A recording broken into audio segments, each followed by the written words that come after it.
क्या आपने कभी ऐसा राजमहल देखा है जो सदियों से वीरान पड़ा हो, लेकिन उसकी दीवारों के पीछे छुपा हो एक ऐसा राज जो आपकी रूह को झकझोर कर रख दे? दोस्तों, आज की कहानी आपको ले जाएगी एक भूतिया राजमहल की तरफ, जहां सदियों पुरानी राजकुमारी की आत्मा अब भी भटक रही है। इस कहानी में है रहस्य, रोमांच और ऐसा ट्विस्ट जिसे सुनकर आप दंग रह जाएंगे। तो आइए अपने दिलों को मजबूत कर लीजिए और तैयार हो जाए इस अद्भुत और रहस्यमयी सफर के लिए।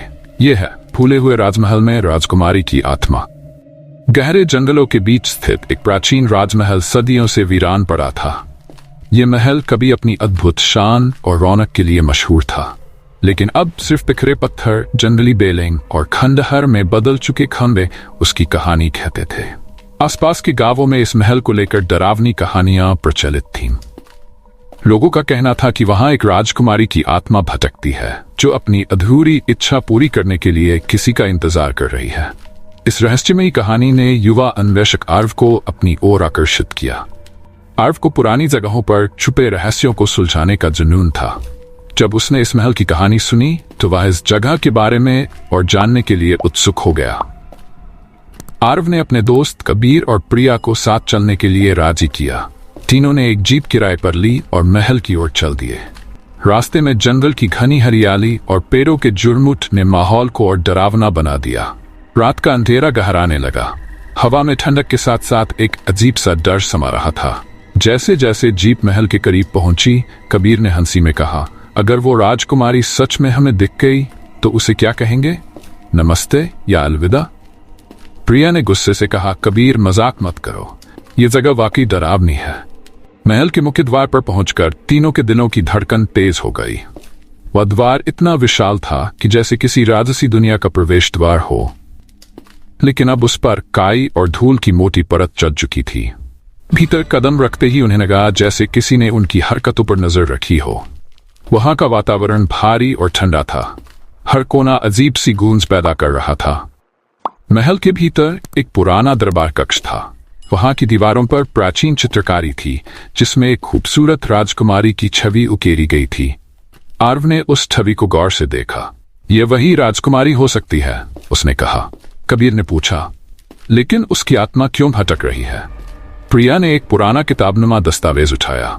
उस पर राजकुमारी अदिति के बारे में लिखा था।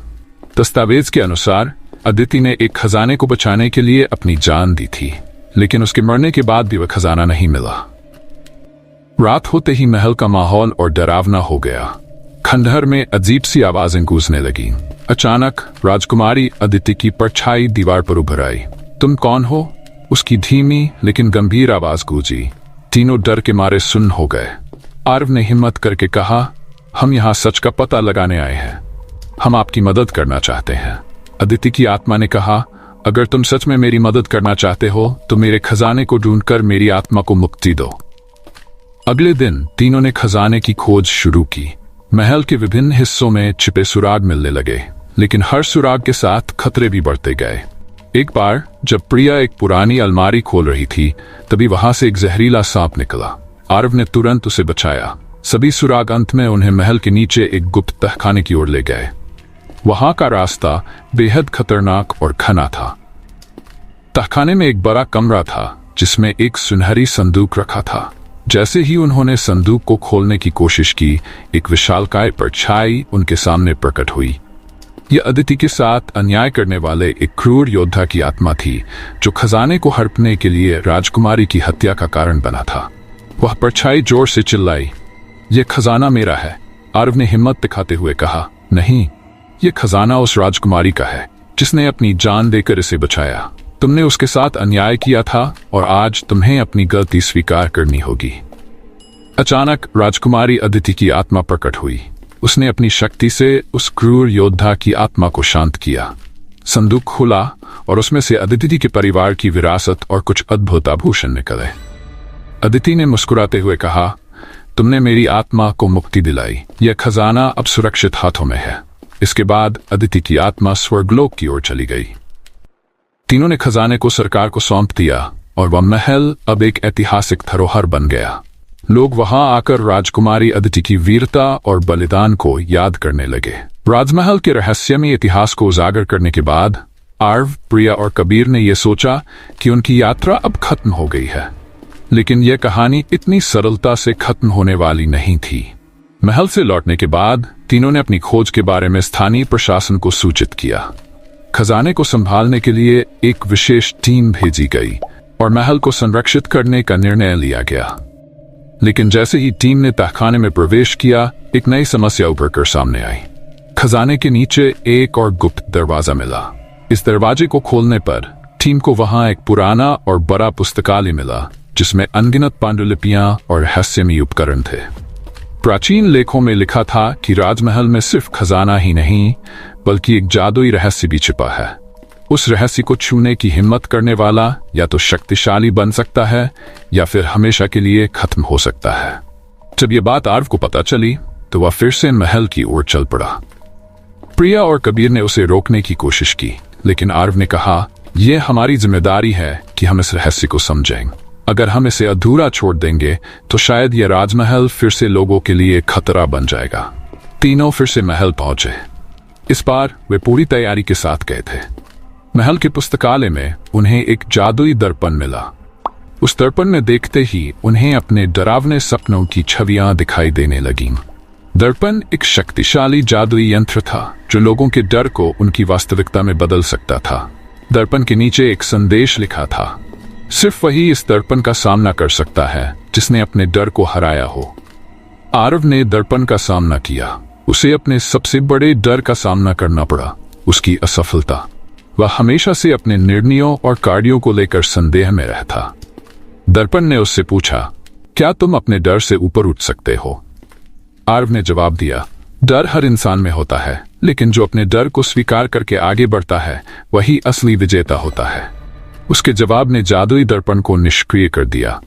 दर्पण टूटकर कई टुकड़ों में बिखर गया और उसके साथ ही महल की नकारात्मक ऊर्जा भी समाप्त हो गई।